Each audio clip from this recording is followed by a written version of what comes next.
On the dusty training field, Lieutenant Colonel Thorne hissed through his teeth. His venom meant only for me. "Your career is over, Vaughn. The Army doesn't need a distracted single mother playing soldier. Go home and take care of your kid." He didn't just fire me. He used my son, my reason for living, as the bullet. But he made a fatal mistake. He forgot that nothing is more dangerous than a mother with nothing left to lose. My name is Captain Lexi Vaughn. I'm 36 years old. And on that Thursday afternoon, under the relentless, bleaching heat of the Los Angeles sun, I felt something I hadn't allowed myself to feel in a long time. A pure, uncomplicated sense of pride. The air at Howard Jones Field, USC's iconic training ground, was thick with the smell of dry heat and freshly cut grass, a scent I'd come to associate with progress. This was my world, my real world. This was where I belonged, a place where the currency was competence and dedication, where I was respected not for who I was, but for what I knew and what I could teach. In my peripheral vision, I watched my cadets. They moved with a newfound confidence, a fluidity that hadn't existed 6 months ago, when they were just a collection of nervous, eager faces. Now they were a unit. They communicated with hand signals, anticipated each other's movements, and operated with a precision that made my heart swell. They were becoming leaders, my leaders. I allowed myself a small internal smile, already composing the story I'd tell my 10-year-old son, Jackson, tonight. He loved hearing about his mom's future soldiers. They were our ritual, a bridge between my two worlds, a way for him to understand the part of me that wore a uniform, the part that found fulfillment in service. That pride, however, was a fragile, beautiful thing. A soap bubble shimmering in the harsh sunlight, and it was about to be shattered. I heard the deliberate crunch of combat boots on the dry earth behind me. It was a sound I knew well, a rhythm of authority, but this time it carried a different weight, a predatory weight. I turned, my body already tensing. Lieutenant Colonel Marcus Thorne and his ever-present shadow, Captain Evans, were approaching. Thorne's posture was rigid, his jaw set. He didn't beckon me to the privacy of his office, a courtesy afforded even for minor infractions. No, this was a performance. He motioned me to a corner of the field, just far enough that the cadets couldn't hear the words, but close enough for them to see the confrontation, to see their instructor being singled out by the battalion commander. It was a calculated move, designed for maximum public humiliation. My training, 12 years of it, kicked in. My spine straightened. My face became a neutral mask, an impassive fortress I had built to survive in a world of men. "Captain Vaughn," Thorne began. His voice was flat, cold, the kind of sterile tone a surgeon might use before an amputation. Then it dropped to a venomous hiss, a sound meant only for me, a poison dart aimed at the very core of my identity. "I've been reviewing your contributions. It seems the burden of being a single mother may be affecting your focus." The world stopped. The buzzing of the cicadas in the nearby trees, the distant drone of LA traffic on the 110 freeway, my own breath, it all just ceased. He had called my son, my light, my reason for everything, a burden. The word echoed in the sudden roaring silence of my mind, a physical blow. He wasn't finished. The blade had to be twisted. "The Army requires 100% commitment, Captain. Not someone whose mind is divided. Your career here is over." The words hung in the hot, still air, seemingly visible, like heat haze. He held out a manila folder, an innocuous object that now felt as heavy as a tombstone. My hand, a hand trained to be steady under fire, had the slightest tremor as I took it. My fingers brushed his, and I flinched internally at the cold contact. I didn't need to open it. My eyes were seared by the bold red stamp on the cover sheet of my officer evaluation report, my OER. 2 words that were a death sentence for any officer with ambition: relief for cause. My throat tightened, a knot of concrete and shattered glass. I couldn't speak. I couldn't breathe. My eyes, against my will, flickered past Thorne to Captain Evans, who stood just behind his shoulder, pretending to study the horizon. And I saw it. It wasn't a normal smile. It was a smirk. A greasy, self-satisfied smirk of a lesser man watching a rival he could never beat in a fair fight finally get taken down. It was the smirk of someone who knew this was coming, who had likely added his own poison to the pot, who was now savoring my public humiliation. That single expression told me everything. This wasn't professional. This was a petty, vicious purge. The insult from Thorne was the blade, but the smirk from Evans was the salt being ground deep into the wound. I don't remember walking off the field. I don't remember the drive home. The next thing I knew, I was sitting in my old Jeep Wrangler in the driveway of my small Culver City apartment, the engine off. The California sun baked the interior of the car, making the air thick and hard to breathe. My hands were clenched so tightly on the steering wheel, my knuckles were white and aching. The folder lay on the passenger seat, a toxic presence, a stain on my life. I didn't cry. The shock was too deep, the wound too fresh for tears. There was only a cold, hollow space where my pride used to be, a crater left by an explosion. The 2 images replayed in my mind, a torturous, unending loop: Thorne's cruel, dismissive words and Evans's triumphant, ugly smirk. How did it come to this? What did I do wrong other than my best?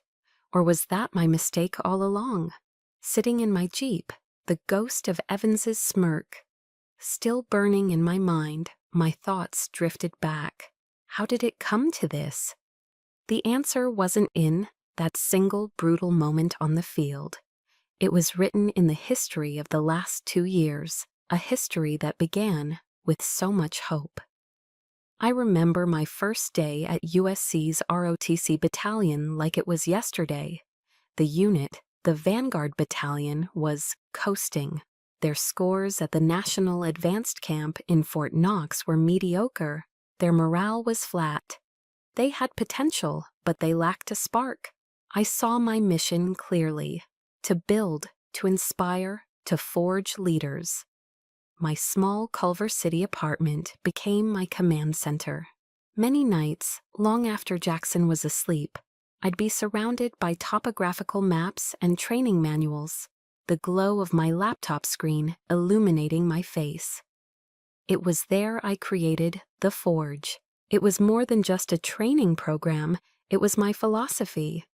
A grueling weekend-long field exercise that pushed the cadets to their absolute limits, mentally and physically, simulating the relentless pressure of real-world operations.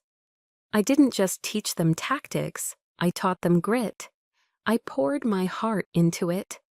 I remember using my own money to buy better compasses and night vision gear, because the standard issue equipment was outdated.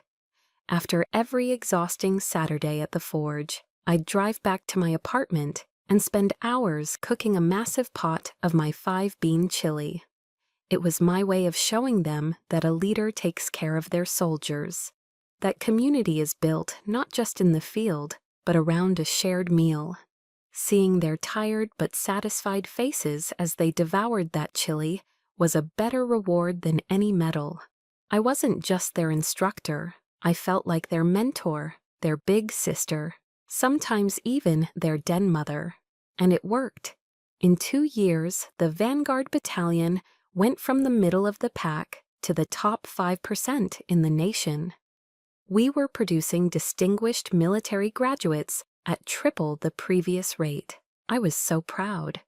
And then Lieutenant Colonel Thorne arrived. He came from the East Coast, from a family of decorated officers, and he carried that pedigree like a shield. He saw the numbers, the prestige I had built, and he didn't see a success to celebrate. He saw an asset to acquire.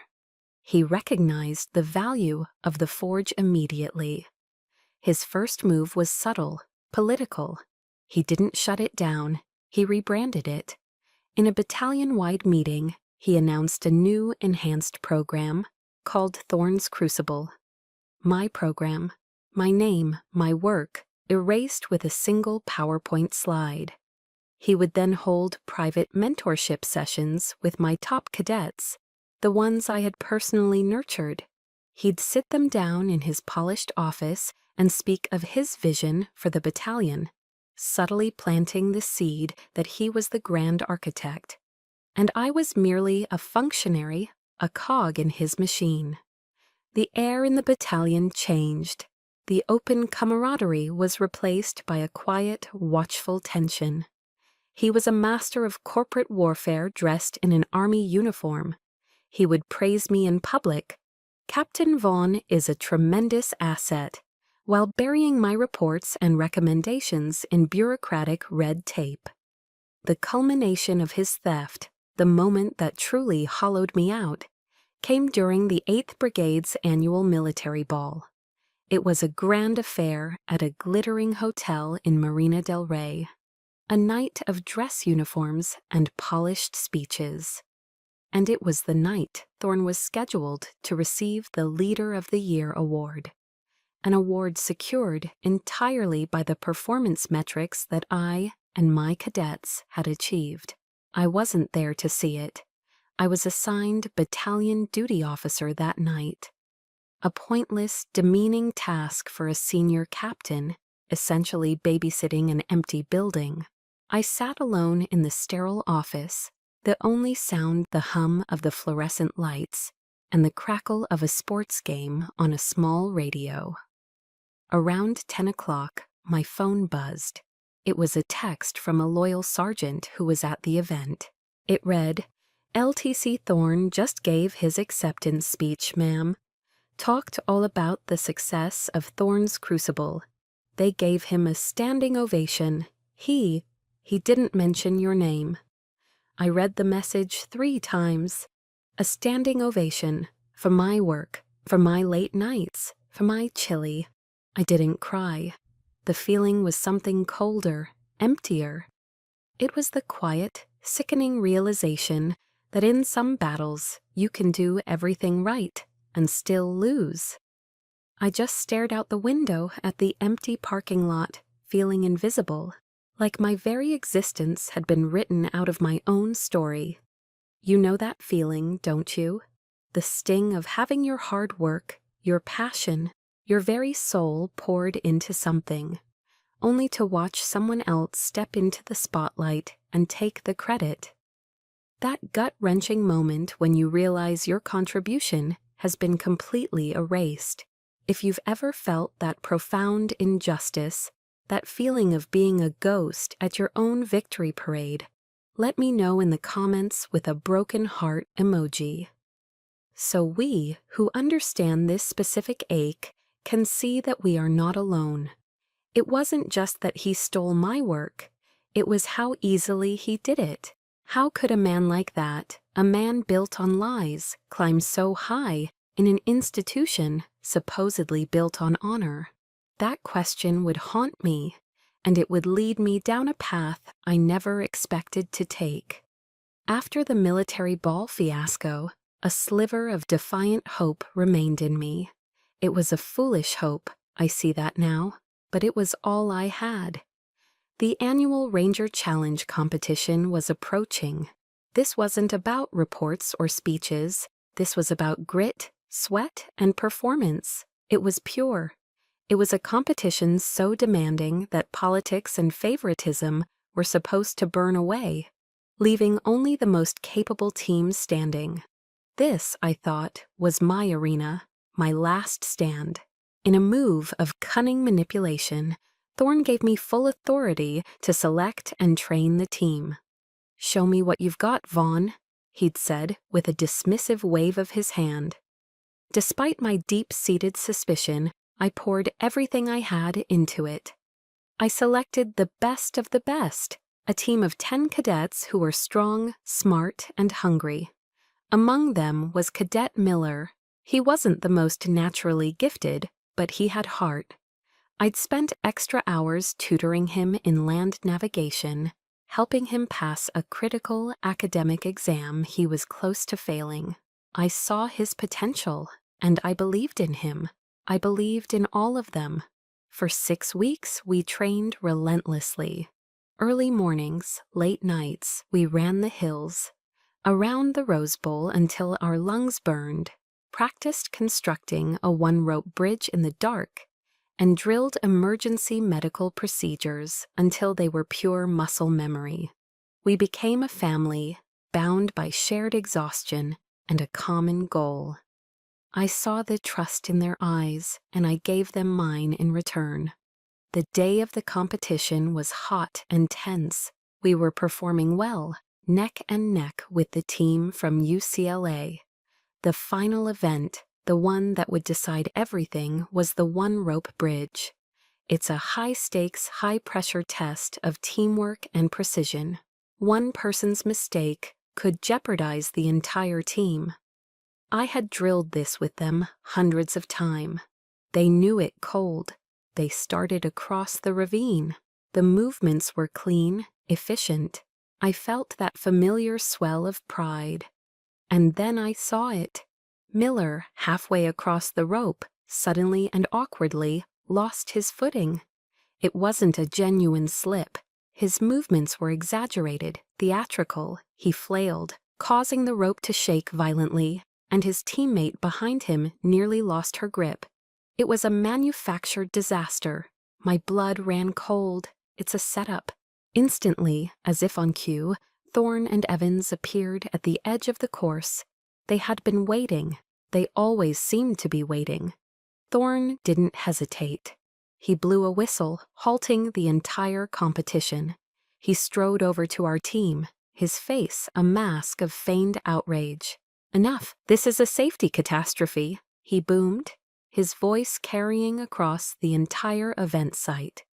He gathered all the watching cadets, a captive audience for his show. He turned on me, his eyes glinting with malicious triumph. "Captain Vaughn, your negligence is appalling. You push these cadets with no regard for their safety. I am officially relieving you of your duties for this event." The public humiliation was a physical blow. I could feel dozens of eyes on me, a mixture of shock, confusion, and fear. But the worst was yet to come. Thorn turned to Miller, who was now safely on the ground, nursing a non-existent injury. He placed a hand on his shoulder, his voice dripping with false concern. "Cadet, tell me the truth. Did Captain Vaughn fail to provide you all with adequate safety instruction for this obstacle?" This was the moment of truth. I held my breath, my eyes locked on Miller. I had saved his academic career. I had believed in him. He looked up, his eyes darting everywhere but at me. He hesitated for a fraction of a second, a silent, agonizing eternity. Then he broke. "Sir," he mumbled, his voice barely a whisper. "Lieutenant Colonel, sir, maybe. Maybe we weren't as prepared as we should have been." A lie, a cowardly, gutless lie, and in its wake, a devastating silence. The silence of the other 9 team members who knew the truth, who had trained with me, who had sweated and bled alongside me. They stood there, heads down, staring at the dirt. Their silence was louder than Miller's lie. It was the sound of loyalty dying. It was the sound of fear winning. In that moment, I wasn't just being attacked by my commander. I was being abandoned by my own soldiers. The pain of that betrayal was 1,000 times worse than Thorn's venom. It was absolute. I stood there, stripped of my command, my honor, and my team, as the world spun around me. The illusion I had clung to, that merit and hard work would ultimately prevail, was gone, incinerated in the fire of one boy's weakness and another man's ambition. That night, back in my silent apartment, there was no more shock. There was no more confusion. There was only a cold, hard clarity. This was not a misunderstanding, this was a war, and I had been a fool for not realizing it sooner. I sat down at my laptop, my fingers moving with a new, chilling purpose. I created a new folder on an encrypted external hard drive. I named it Contingency, and I began to type, documenting the date, the time, and every single detail of the day my world was set on fire. The fight was just beginning. The night after the Ranger Challenge disaster was the lowest point I had ever reached. The white-hot anger from the day had cooled, leaving behind a cold, heavy ash of despair that settled deep in my bones. I sat in the dark of my living room, the blinds drawn against the artificial glow of Los Angeles. The only light came from my laptop screen, illuminating the dust motes dancing in the still air. In the next room, my son Jackson was asleep, his soft, even breathing a steady rhythm in the oppressive silence. For him, I had to be strong, but for the first time in my 12-year career, I felt my strength utterly failing me. The Army was my life, my identity. It was the institution that had taken a girl from Ohio and forged her into a leader. But now it was spitting me out, rejecting me like a foreign body. I opened my browser and typed Project Manager Los Angeles into the search bar on Indeed.com. I scrolled through endless job listings for tech companies in Silicon Beach, for logistics firms in the Port of Long Beach. Each job description felt alien, written in a corporate language I didn't speak. Synergize cross-functional teams. Leverage scalable assets. A profound sense of failure washed over me.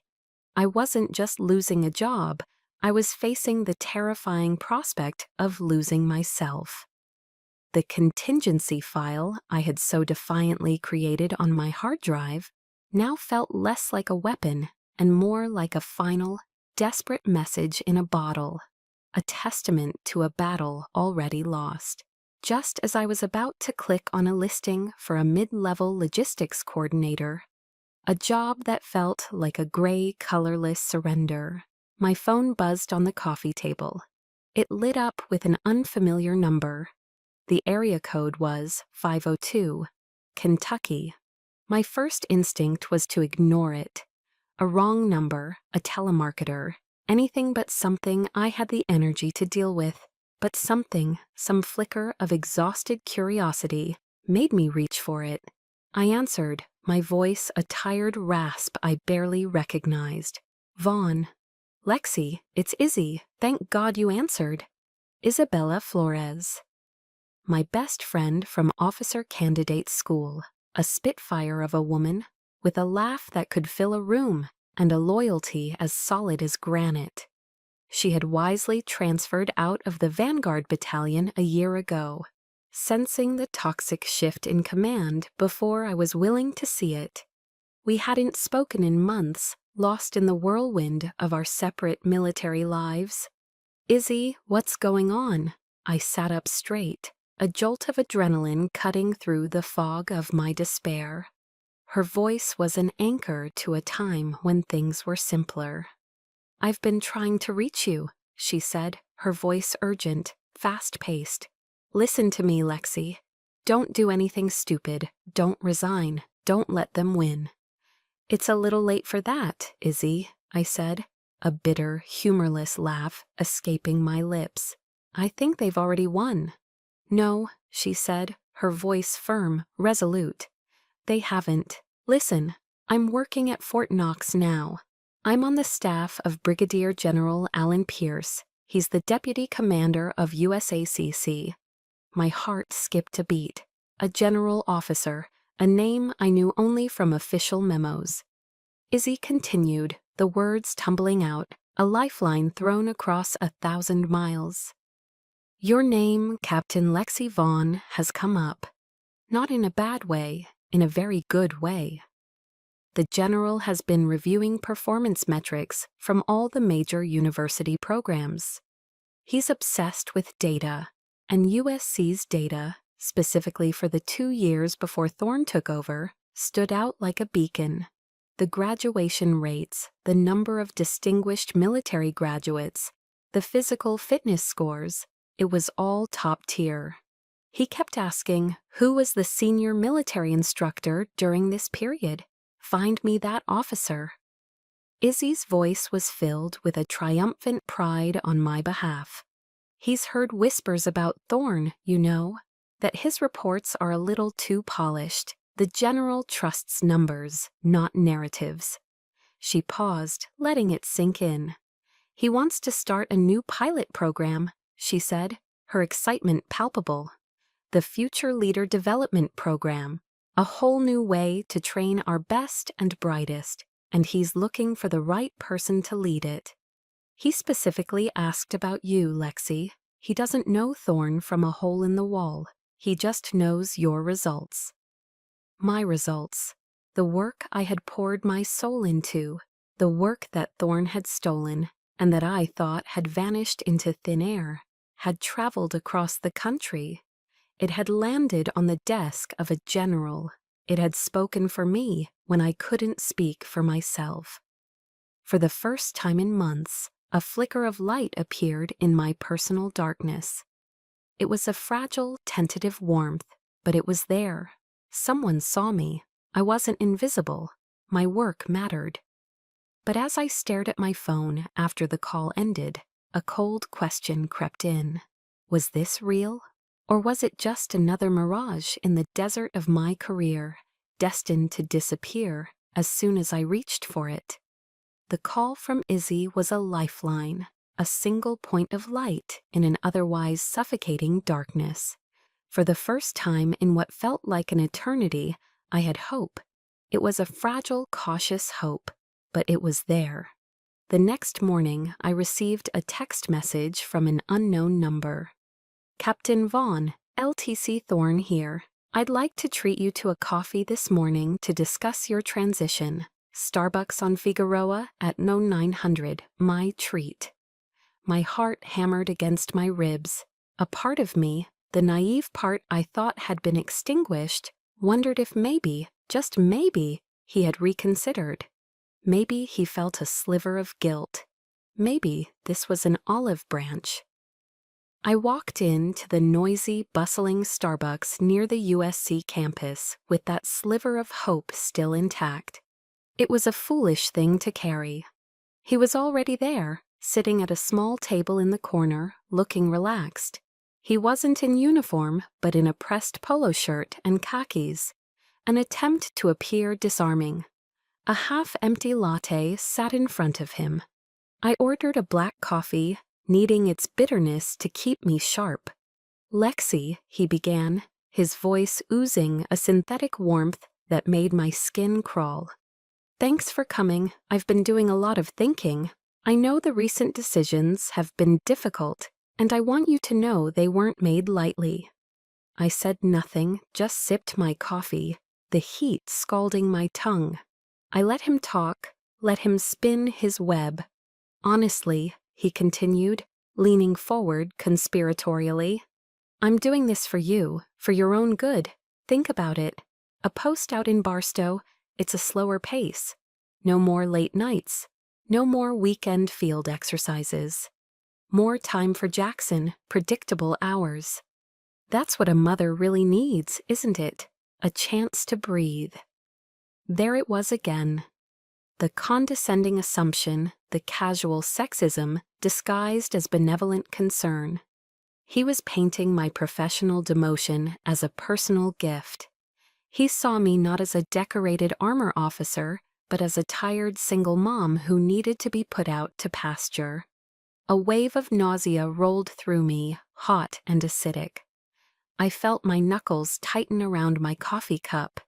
He must have seen the shift in my expression, because his tone changed, becoming even more persuasive, more insidious. Look, if you accept this transition gracefully, no fuss, I'll write you a glowing letter of recommendation. I'll make sure your next commander knows what an asset you've been. I'll take care of you. He smiled, a fatherly, patronizing smile that didn't reach his cold, calculating eyes. This is not an offer, my mind screamed. This is a threat. He leaned in closer, his voice dropping to a low, confidential murmur that was somehow more menacing than a shout. But if you make this difficult, Lexi, if you file an appeal, make a lot of noise, you know how these things go. A formal investigation is exhausting. It gets ugly.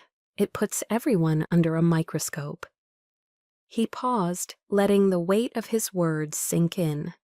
Then he delivered the final devastating blow. It would be a terrible shame for Jackson to see his mother so stressed out. You really want to put him through that? And there it was, the hostage, my son, my beautiful, innocent 10-year-old boy, was now a pawn in his dirty little game. He wasn't just threatening my career anymore. He was threatening my peace, my home, my ability to be a good mother. He was using my greatest love as a weapon against me. In that moment, something inside me snapped. The last flicker of hope, the foolish notion that there was any decency left in this man, was extinguished forever. It was replaced by a cold, hard clarity. I wasn't looking at my commanding officer. I was looking at a predator, a coward who would target a child to save his own skin. I remembered something General Patton once said, something I'd quoted to my cadets. Never tell people how to do things. Tell them what to do, and they will surprise you with their ingenuity. Thorne had just told me what he wanted. He wanted me to be silent. He wanted me to disappear. And in that moment, I decided I would surprise him with my ingenuity. I placed my cup down on the table with a quiet, deliberate click. I met his gaze, my own eyes unblinking, devoid of the fear he expected to see. All the turmoil inside me coalesced into a single point of ice-cold resolve. The game was over. The real battle was about to begin. "Thank you for your concern, Lieutenant Colonel," I said, my voice steady, betraying none of the storm raging within me. "I'll consider your offer." I stood up, turned, and walked out of that Starbucks without looking back, leaving him with his lukewarm latte and his false sense of victory. The moment the glass door closed behind me, cutting off the manufactured cheer of the coffee shop, I pulled out my phone. My thumb scrolled through my contacts, past dozens of names, until it found the one I needed. I pressed the call button. She answered on the second ring. "Izzy? Lexi, what's wrong?" "It's me," I said, my voice low and clear. "Set up the call with General Pierce, now."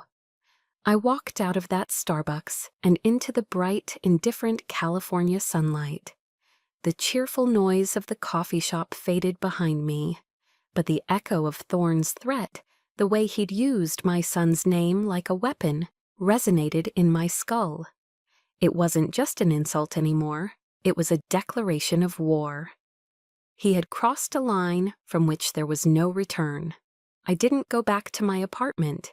I drove west, toward the ocean, the endless traffic, on the I-10 freeway, a blur of motion. I needed space. I needed air that wasn't tainted with his cloying false sincerity. I ended up at Palisades Park in Santa Monica, a strip of green overlooking the vast expanse of the Pacific.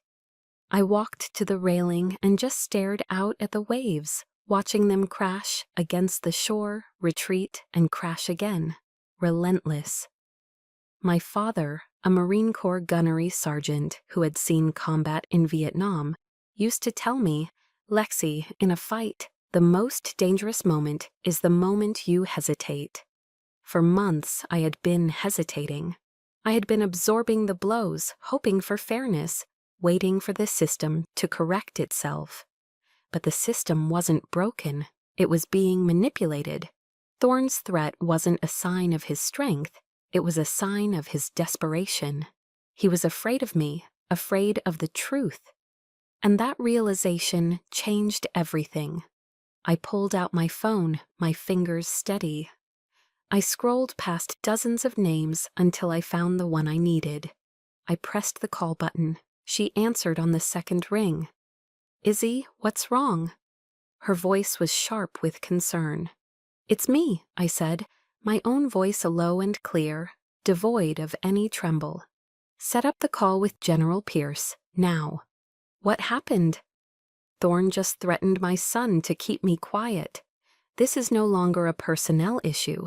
This is about the integrity of the command." There was a pause on the other end, then, "I'm on it, stand by." 20 minutes later, my laptop was open on a park bench. The secure VTC link Izzy sent me connected instantly. The face of Brigadier General Alan Pierce appeared on my screen. He looked exactly like his official photo. Sharp, intelligent eyes, a calm demeanor that radiated authority. "Captain Vaughn," he said, his voice direct. "Major Flores tells me it's urgent." I took a breath. This was it. No emotion, no pleading, just a report. "General, I am formally requesting your intervention in a command climate issue at the USC ROTC Battalion. With the precision of a trained officer delivering a battlefield update, I laid it all out. The systematic campaign to steal credit for my work, including the renaming of the forge, the orchestrated sabotage and public humiliation at the Ranger Challenge, and finally the meeting that morning, where Lieutenant Colonel Thorne had implicitly threatened the well-being of my son, to coerce my silence and force my transfer. I presented the facts, unadorned and undeniable. I didn't ask for help. I didn't ask for a job. I presented the facts to a superior officer because it was my duty. General Pierce listened without interruption, his expression unreadable. When I finished, the silence stretched for a long moment. I could hear the distant cry of seagulls. "Captain," he finally said, his voice measured. "First, thank you for your candor and courage. Second, what you've described, unfortunately, aligns with some quiet concerns we've had about Lieutenant Colonel Thorne. His performance reports have always seemed too perfect. He comes from a legacy family, and sometimes men like that believe the rules don't apply to them." He leaned slightly closer to his camera. "Your record, Captain, speaks for itself. The data doesn't lie. That's why I wanted to speak with you. The position I have in mind at Fort Knox, leading the Future Leader Development Program, requires an officer of unimpeachable integrity. As of now, it's yours if you want it. We will handle Lieutenant Colonel Thorne." Relief washed over me, so potent it almost buckled my knees. But it was followed by something else, something harder, a cold resolve.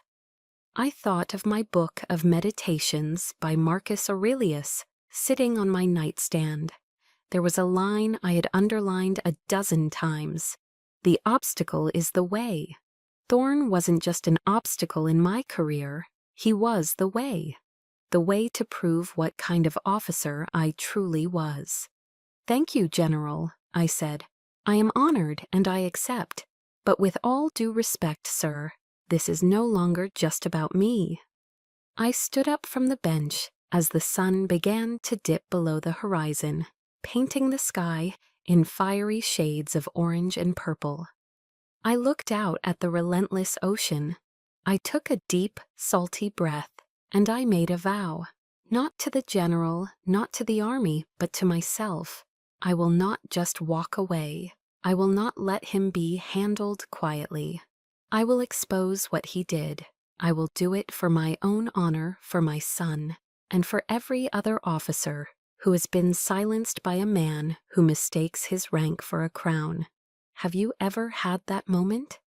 That single, crystallizing moment when the fear you've been carrying finally burns away, leaving only the cold, hard steel of resolve?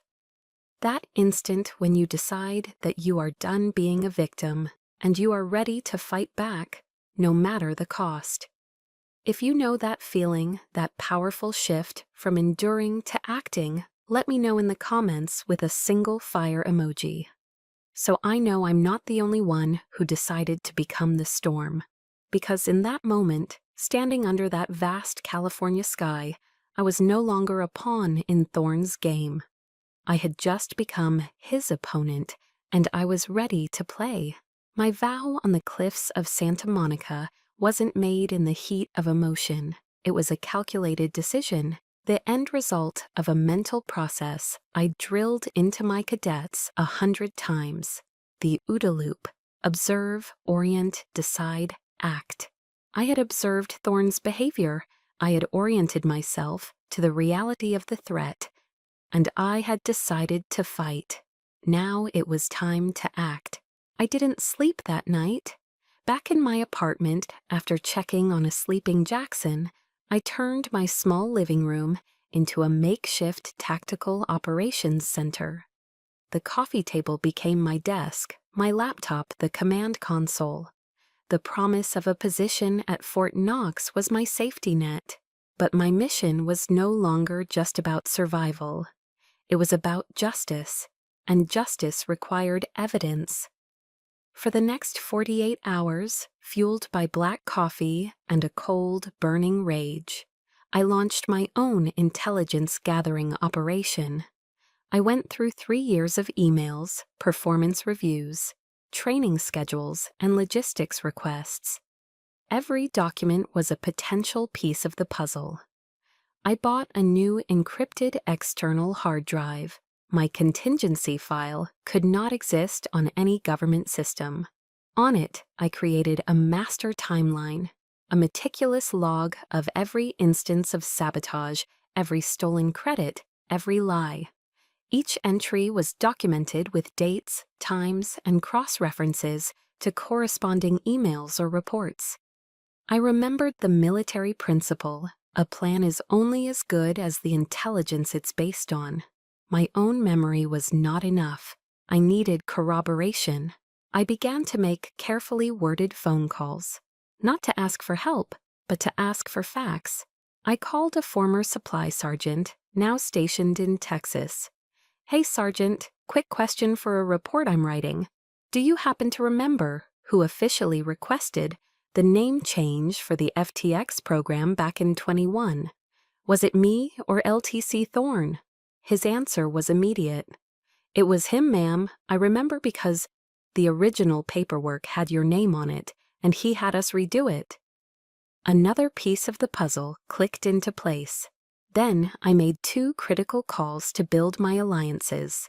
The first was to Colonel Miller, a retired armor officer who had been my mentor when I was a young lieutenant.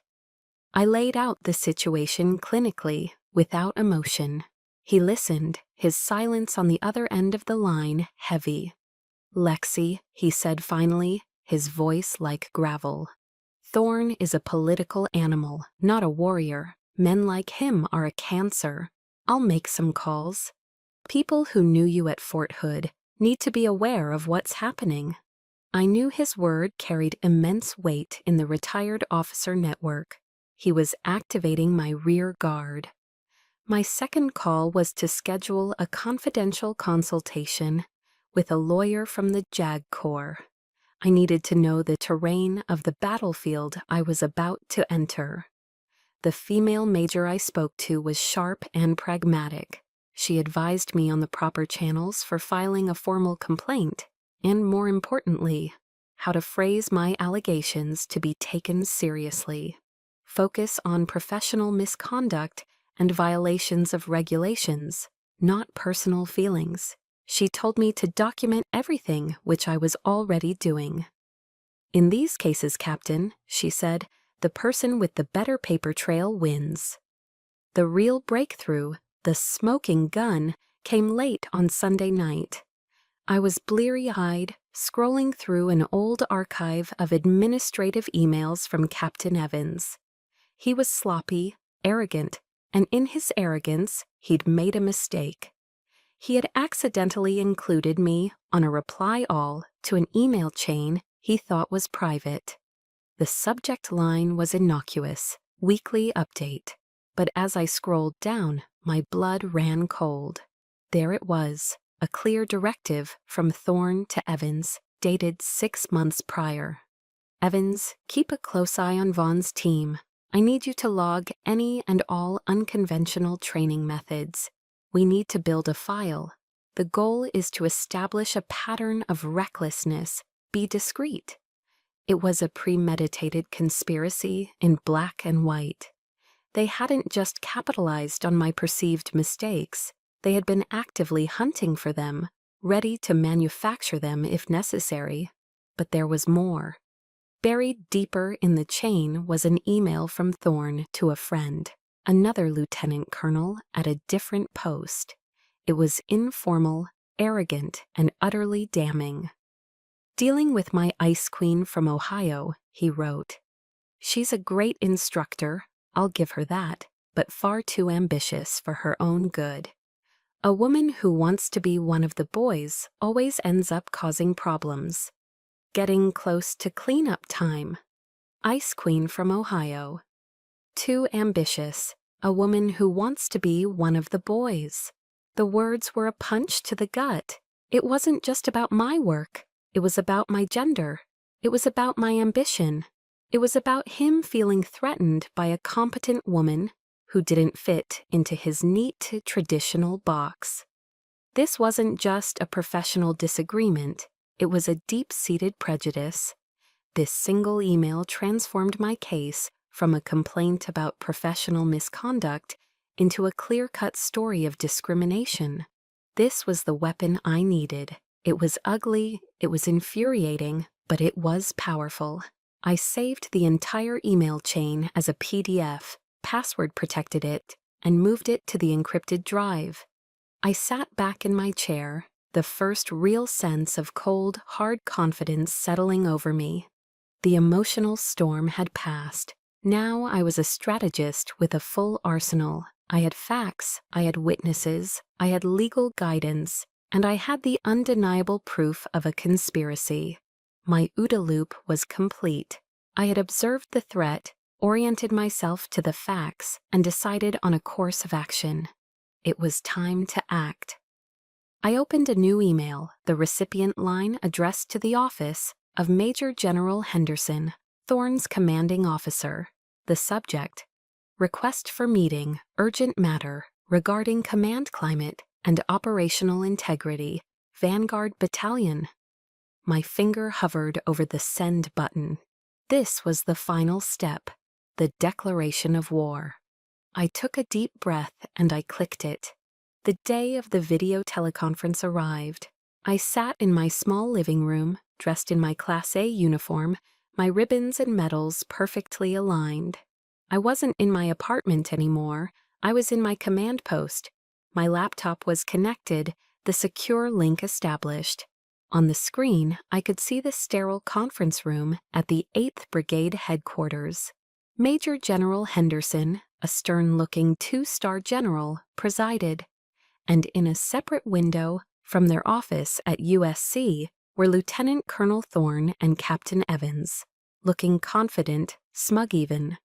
Thorne clearly believed this meeting was a formality, the final nail in the coffin of my career. He had no idea I had brought my own hammer. "All right, let's get started," General Henderson's voice boomed through my speakers. "Thorne, give me the situation update on the Vanguard Battalion." Thorne launched into a smooth, corporate-style presentation, filled with buzzwords and veiled accusations. He spoke of challenges in personnel management and the need to restructure to optimize efficiency. He never mentioned my name, but every word was aimed at me. He painted a picture of a unit needing a firm hand to correct the course set by a subordinate who was, in his words, perhaps not aligned with the command's strategic vision. Evans sat beside him, nodding gravely like a bobblehead doll, a picture of solemn agreement. It was a masterful performance of lies, and I felt a cold calm settle over me as I listened. The bigger the lie, the harder the fall. Finally, General Henderson turned his attention to my small window on the screen. "Captain Vaughn, we have your OER flagged for relief for cause, and we have Lieutenant Colonel Thorne's recommendation. Do you have anything to add before we move forward?" This was it. The stage was set. I remembered a principle from my Special Forces training: slow is smooth, smooth is fast. My movements were deliberate. I adjusted my camera, took a sip of water, and looked directly into the lens. "Yes, I do, General," I said, my voice even and clear. With all due respect to Lieutenant Colonel Thorne's assessment of the future, I believe it's critical that any decision be based on an accurate understanding of the past. I've prepared a brief summary to ensure all parties are operating with the same set of facts. With your permission, I'd like to share my screen. A flicker of annoyance crossed Thorne's face, but General Henderson simply said, "Proceed, Captain." I shared my screen. What appeared was not a lengthy report, but a single, stark PowerPoint slide. It was clean, professional, and devastating. It was titled, "Vanguard Battalion, Key Events and Discrepancies." The slide was divided into 3 columns. "General," I began, my voice that of an intelligence officer delivering a mission brief. Column 1 outlines key operational events over the last 18 months. It includes the creation of a high-intensity FTX program in August 2020, initially designated the Forge, and the battalion's Ranger Challenge selection event in March of this year. I paused, letting that sink in. Column 2 outlines the official reporting of these events as submitted by Lieutenant Colonel Thorne.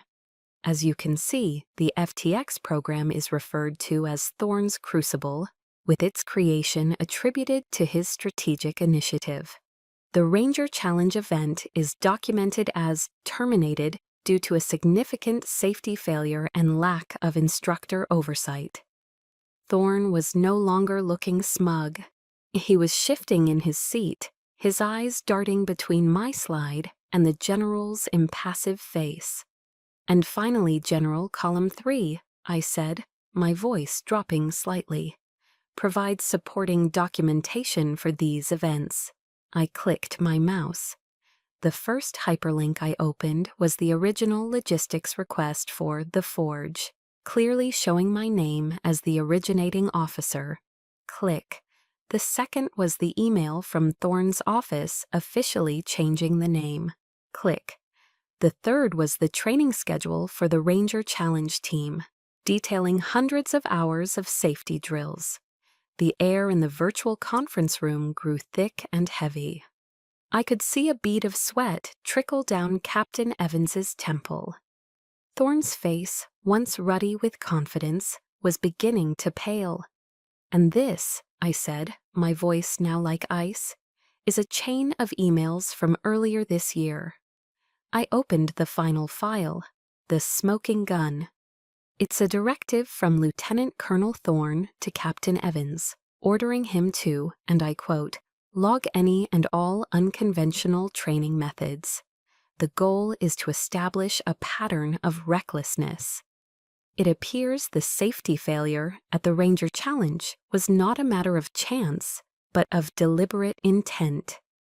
I let the image of the email hang there for a moment before delivering the final blow. "And this, General, is a follow-up email from Lieutenant Colonel Thorne to a colleague at another command. I will read it verbatim. Dealing with my Ice Queen from Ohio. She's a great instructor, I'll give her that, but far too ambitious for her own good. A woman who wants to be one of the boys, always ends up causing problems, getting close to cleanup time." End quote. Silence. A profound, absolute silence filled the digital space. The only sound was the faint hum of my laptop. I watched Thorne's face on the screen. The color had drained from it completely, leaving a pasty gray mask of pure panic. Evans looked like he was about to be physically sick. He stared at his hands, unable to look at the camera. I stopped sharing my screen, my face reappearing, calm and composed. I had laid the facts on the table. The ambush was complete. Major General Henderson stared at the screen for a long, hard moment, his gaze fixed on the window, showing Thorne and Evans. His face was like granite. When he finally spoke, his voice was low, but it carried the unmistakable authority of a man who was about to bring the hammer down.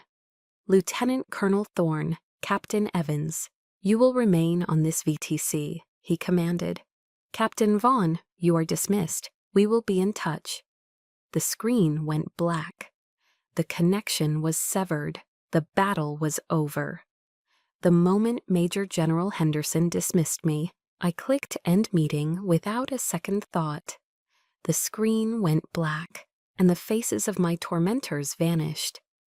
In their place was only my own reflection, pale and weary, in the dark monitor. There was no triumphant surge of adrenaline, no fist pump of victory. There was only a profound, hollow silence. The bomb had gone off, and now I was standing in the quiet epicenter of the blast. I slowly began to shut down my makeshift command center. I closed the files, ejected the encrypted hard drive, and put away the stacks of paper. Each action felt heavy, final. The intense focus that had sustained me for days was gone, and in its place was an exhaustion so deep it felt cellular. It was the fatigue of a soldier after a long and brutal campaign. I had won, but winning had taken a piece of me. I changed out of my Class A uniform, folding the jacket with meticulous care. As I walked to my car, the concrete parking garage felt cool and quiet after the emotional inferno of the meeting. I was halfway to my Jeep when I heard hurried footsteps behind me. "Vaughn, wait!" I stopped, but I didn't turn around immediately. I knew that voice, but it was different now. The arrogance was gone, replaced by a raw, desperate panic. I slowly turned. It was Thorne. He was no longer the imposing lieutenant colonel. He was just a man, his face pale, his eyes wide with fear. The predator had become the prey. "Vaughn, Lexi," he stammered, his voice cracking. "We can fix this. It was a misunderstanding, a breakdown in communication." I stared at him, my face impassive. I felt nothing, no anger, no pity, just a vast, cold distance. He was like an object from a past I had already moved on from. "It's not too late," he pleaded, taking a step closer. "You can retract your statement. Tell the general it was an overreaction. We're teammates, for God's sake. We're soldiers. Think of my family, my kids." He tried to appeal to our shared identity as soldiers, as parents. It was his last pathetic gambit, trying to leverage a sense of duty and compassion that he himself had never shown. He was trying to make his problem my responsibility. That was when I finally spoke. My voice was quiet, but it cut through the stale garage air like a shard of glass. "Lieutenant Colonel," I said, using his rank as a wall between us. "Let me be clear, so there are no further misunderstandings." I took a step toward him, and for the first time he flinched. The power dynamic had irrevocably shifted.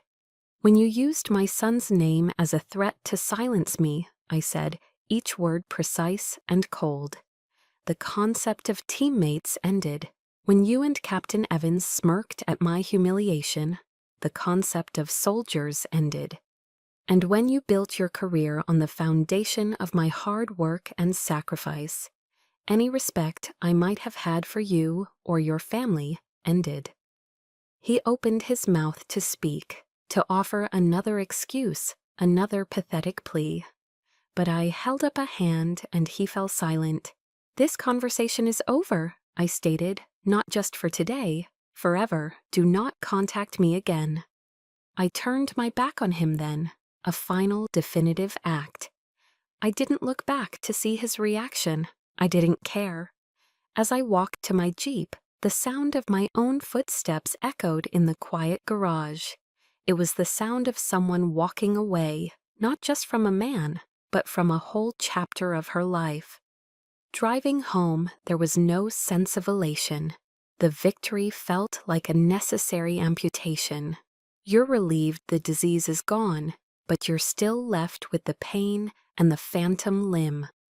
I let myself into my quiet apartment. The first thing I did was walk down the short hallway to Jackson's room.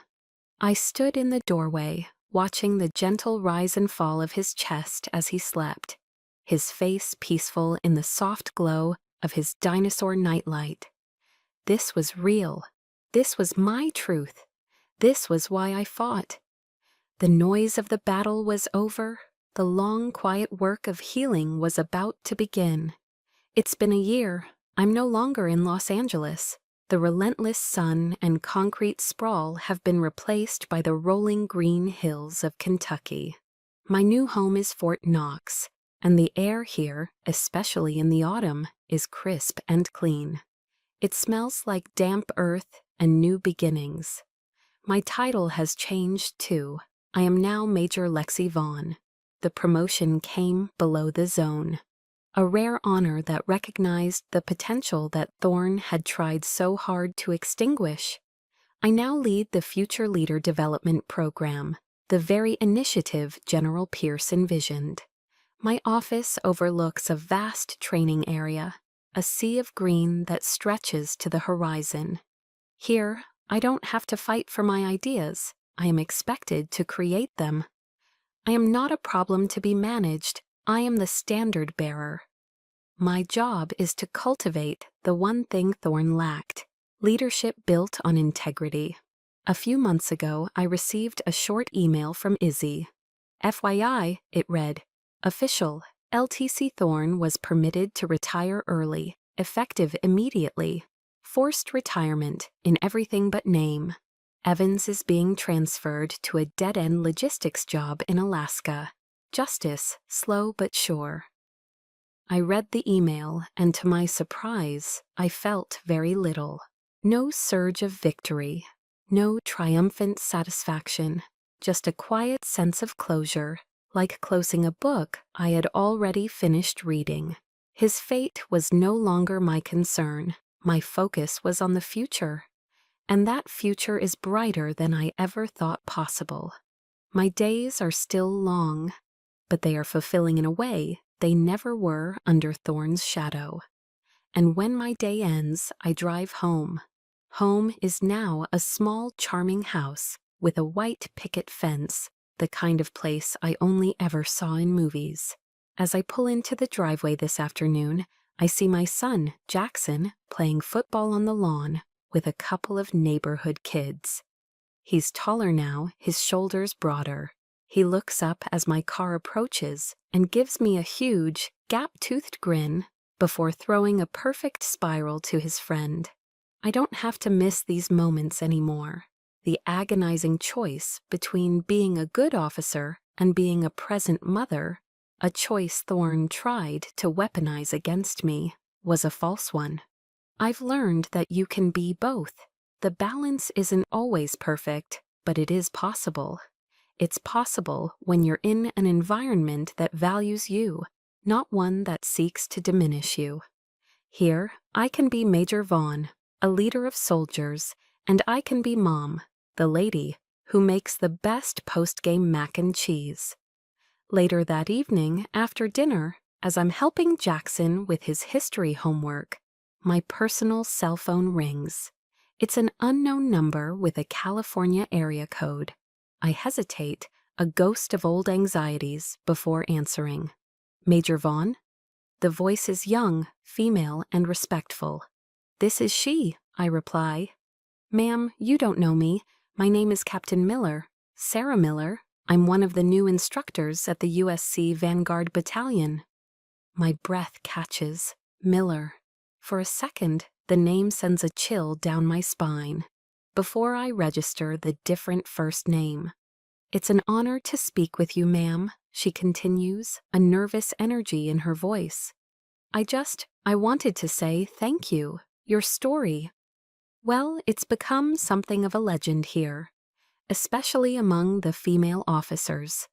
After the investigation and the change in command, a lot of things came to light. What you did, it gave a lot of us the courage to speak up about our own experiences. You changed the culture here. You fought a battle for people you didn't even know. So thank you. I am silent for a moment, completely taken aback. I manage to thank her for the call, and we end the conversation. I stand in my quiet kitchen, the phone still in my hand, and I smile. A real, genuine smile that reaches my eyes. And in that moment, I finally understand. The real revenge wasn't Thorne's forced retirement or Evans's transfer to the Arctic. It wasn't even my own promotion or this peaceful new life. The real victory, the true and lasting revenge, was this. It was the call from a young captain I'd never met. It was knowing that my fight hadn't just saved myself, but had created a safer, more honorable space for those who came after me. My ordeal had become a beacon. My pain had been forged into a shield for others. The best revenge is not to be like your enemy. It is to build a world where your enemy can no longer thrive. My mother used to quote a line from the Bible to me whenever I faced a struggle. "And we know that in all things God works for the good of those who love Him." For a long time, I couldn't see the good in any of this. But now, standing here in my quiet Kentucky home, with my son safe and my honor restored, I finally do. The obstacle truly did become the way. My story found its peaceful morning in Kentucky.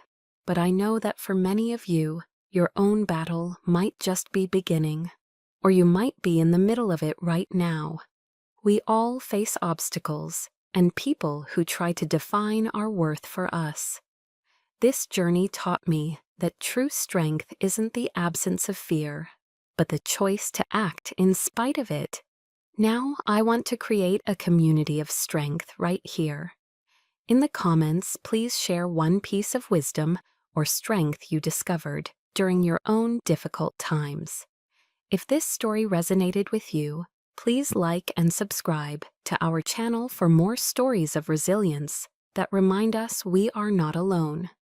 And consider sharing this with someone who needs to hear that their fight is worth it. Thank you for listening.